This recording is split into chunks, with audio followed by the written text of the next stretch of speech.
Two molecules dominate the conversation about weight loss medication right now, and they are close cousins rather than competitors from different families. Semaglutide, made by Novo Nordisk, came first, approved for diabetes in 2017 under the name Ozempic, then for weight loss in 2021 under the name Wegovy.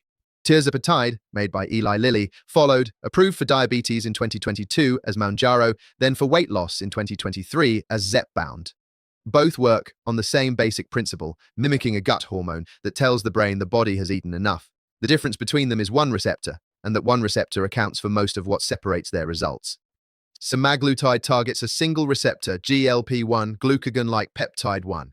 Tirzepatide targets 2, GLP-1 and GIP, glucose-dependent insulinotropic polypeptide. GIP is a hormone the body releases even earlier in digestion than GLP-1. And for years, its role in metabolism was considered secondary, sometimes even counterproductive, since some early research suggested GIP promoted fat storage rather than fat loss. What changed the field's understanding was the discovery that GIP behaves differently depending on whether GLP-1 is also active. Combined, the two hormones appear to produce an effect greater than either alone, improving insulin sensitivity, appetite suppression, and possibly the way the body partitions calories between fat tissue and lean tissue, including muscle mass, which is a real concern for patients and researchers tracking body composition changes on these drugs. The clinical numbers reflect that combination. In head-to-head data from the surmount and STEP trial programs, semaglutide produced average weight loss in the 15% range over roughly 70 weeks. Tirzepatide, in a comparably designed trial window, produced closer to 20 to 22%, with a meaningful share of participants at the highest dose crossing 25%. That is not a marginal difference. It is close to a third more weight loss from a drug that entered the market a full 5 years after its predecessor and had the benefit of watching what semaglutide's trials revealed along the way. Worth noting separately, semaglutide also completed the Select Cardiovascular Outcomes trial, which demonstrated reduced risk of major cardiac events in people with obesity and established heart disease, an indication that goes beyond weight loss and speaks to what these drugs may do at the systemic level. The two drugs were compared directly in a 2024 trial called Surmount 5, the first head-to-head study rather than a cross-trial comparison, and it confirmed what the earlier numbers suggested. Tirzepatide outperformed semaglutide by a significant margin under matched conditions, roughly 20% average loss against 14% in participants with similar starting weights and comparable treatment duration. This is one of the few areas of the GLP-1 story where the clinical data is this clean. Most drug comparisons in medicine involve populations that are hard to match, dosing schedules that differ, or trial designs that leave room for argument. This one does not leave much room.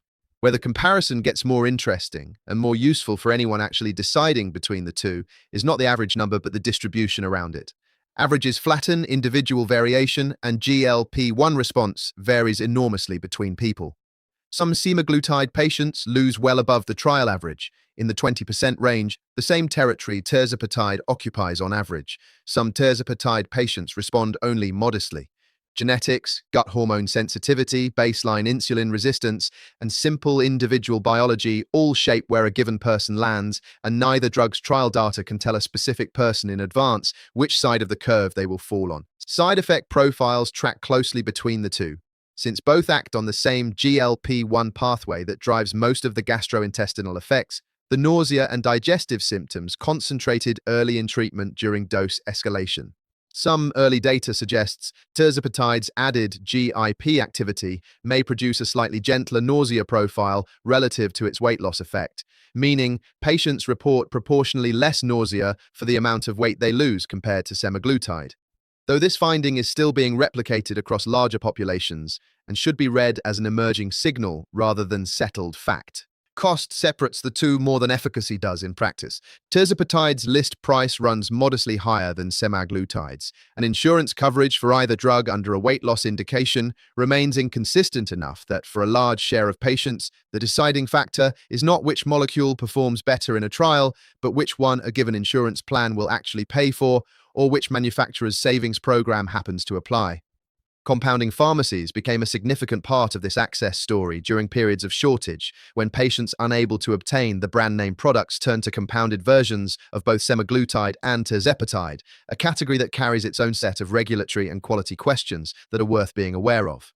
A drug that performs better in a controlled trial does not help a patient who cannot access it, and much of the real-world choice between semaglutide and tirzepatide is made by insurance formularies, rather than by physicians or patients weighing the surmount 5 data directly. There is a third molecule already moving through trials that complicates this comparison further. Retatrutide, still in phase 3 testing as of this recording, targets 3 receptors instead of 2, adding glucagon receptor activity to the GLP-1 and GIP combination Tirzepatide already uses. Early trial data has shown weight loss averages exceeding 24%, edging past Tirzepatide's numbers, though the trial population and duration are not yet directly comparable to the fully mature data available for the first 2 drugs.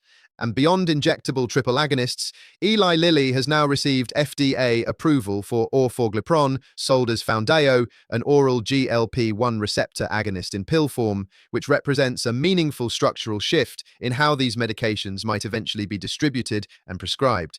If the pattern holds, receptor count appears to correlate with effect size, though pharmaceutical development tends to level off well before the theoretical ceiling of stacking mechanisms indefinitely, since each additional receptor pathway also multiplies the possible side effect combinations to be managed. What all of this suggests, taken together, is not that one drug is simply better than the other in the way a faster car is better than a slower one. Tirzepatide produces larger average results in the published trials, and the head-to-head data supports that conclusion cleanly. But the individual variation within each drug is often larger than the average gap between them, which means the honest answer for a specific person is closer to "it depends on your own physiology" than "always choose the newer drug." That is a less satisfying conclusion than a leaderboard, and it happens to be the one the data actually supports.